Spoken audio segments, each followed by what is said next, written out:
মাত্র 10,000-এর আইফোন 15। হ্যাঁ গ্যাস, অবিশ্বাস্য হলেও সত্যি যে পুরোপুরি আইফোন 15-এর লুকের সাথে আসে টেকনো স্পার্ক গো 1 স্মার্টফোনটি। আর এই ফোনটাতে শুধুমাত্র আইফোনের লুকই নয়, 5 হল কাটআউটের 120 হার্জের ডিসপ্লে, তার পাশাপাশি হাই রেজলিউশনের ক্যামেরা সেটআপ এবং এই ডিভাইসটা দিয়ে যে কোনো রিমোট কন্ট্রোলকৃত ডিভাইসকে ইজিলি কন্ট্রোল করা পসিবল হবে। Oh my god. Tecno Spark Go 1 স্মার্টফোনটা শুধুমাত্র 7,000 রুপিতে ইন্ডিয়াতে পাওয়া যায়। তো বাংলাদেশের মার্কেটে 10,000 টাকায় এই ফোনটা কেমন হবে আর কি এমন ইন্টারেস্টিং থাকছে এই ডিভাইসটির ভেতরে, সবকিছু জানাচ্ছি আজকের এই ভিডিওতে। তার জন্য লাইক এবং সাবস্ক্রাইব করে দেখতেই থাকুন। গাইস, টেকনো স্পার্ক গো 1 স্মার্টফোনটাকে আনবক্স করলে পাওয়া যাবে 15 ওয়াটের charging brick, USB type C data cable, SIM ejector tool সহ একটি ট্রান্সপারেন্ট টিপু কেসকে ফ্রিতে বক্সের সাথে দিয়ে দিয়েছে টেকনো। এই ডিভাইসটার যে হোয়াইট কালারের ভেরিয়েন্টটা রয়েছে সেটা আসলে অ্যামেজিং, আর পেছনের লুকটা অনেকটাই আইফোন 15 প্লাস অথবা 15 এর মতো হওয়ার কারণে অনেকেরই পছন্দ হবে এই ডিভাইসটির ডিজাইন। সো আপনাদের ডিজাইন পছন্দ হলো কিনা অবশ্যই কমেন্ট করে জানাবেন। পুরোপুরি বক্সি শেপের আইফোনের ডিজাইনের সাথে আসে স্পার্ক গো 1 স্মার্টফোনটাতে রয়েছে 120 হার্জের 5 হল কাটআউটের ডিসপ্লে, তাও আবার 6.67 ইঞ্চির। এই বিশাল আকৃতির ডিসপ্লের জন্য অফলাইন মার্কেটে অনেকেই এই ফোনটাকে প্রথম দেখায় প্রেমে পড়ে যাবে। শুধুমাত্র 10,000 টাকার ডিভাইস হিসেবে এর ডিসপ্লেটা আসলে মারাত্মক লেভেলের। যদিও কিনা এইচডি প্লাস রেজলিউশনের সাথে আসে এই ফোনটির ডিসপ্লে, তারপরও বাজেটের মধ্যে টেকনো যা ডেলিভার করছে সেটা অন্য কোনো ব্র্যান্ড চিন্তাও করতে পারবে না। আরে ডিসপ্লের কালার ক্যালিব্রেশন অনেকটাই অ্যাভারেজ লেভেলের ছিল, যেমনটা কিনা এর আগে টেকনোর ফোনগুলোতে পাওয়া যেত।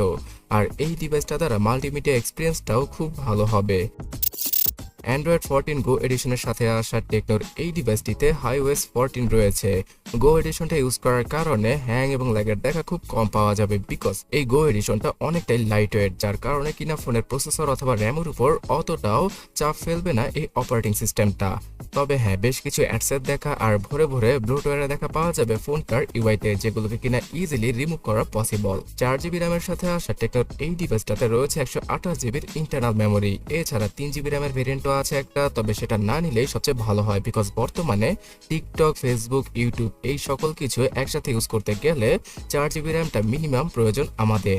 এবং এই 4GB র্যামের সাথে আরও 8GB র্যামকে যুক্ত করে সর্বোচ্চ 12GB র্যামকে ভার্চুয়ালি মনে মনে ইউজ করা পসিবল হবে টেকনো স্পার্ক গো 1 ফোনটিতে, যেটা কিনা রিয়েল লাইফে তেমন কোনো কাজেই আসবে না, বিকজ এর স্টোরেজ টাইপটা eMMC 5.1 এর, যেটা কিনা সচরাচর আমরা এই 10-12 হাজার টাকার বাজেট ক্যাটাগরিতে দেখে আসছি। দুইটা 4G সিমের পাশাপাশি একটা এসডি কার্ডকে 1000GB পর্যন্ত ইউজ করা পসিবল এই ফোনটির মধ্যে। ইউনিসক টাইগার সিরিজের T615 এই চিপসেটটাকে ইউজ করেছে টেকনো এবার, আর বাজেটের মধ্যে এটা প্রায় 2.5 লক্ষের উপর আন্তত বেঞ্চমার্কে স্কোর করে। তো পারফরমেন্সটা কেমন হবে সেটা হয়তো আপনারা আন্দাজ করতেই পারছেন। হেভিলি কোনো গেম খেলা যাবে না এই ফোনটা দ্বারা, আর গেম না খেললে ভালো হয়, এতে করে এই ডিভাইসটা 1-1.5 বছর আপনারা ইজিলি হ্যাং অথবা ল্যাগ ছাড়া ইউজ করতে পারবেন। ফেসবুক, ইউটিউব অথবা অন্যান্য সকল অ্যাপসের লাইটওয়েট ভার্সনগুলোকে ইউজ করলে সবচেয়ে বেটার হবে এই ডিভাইসটির মধ্যে।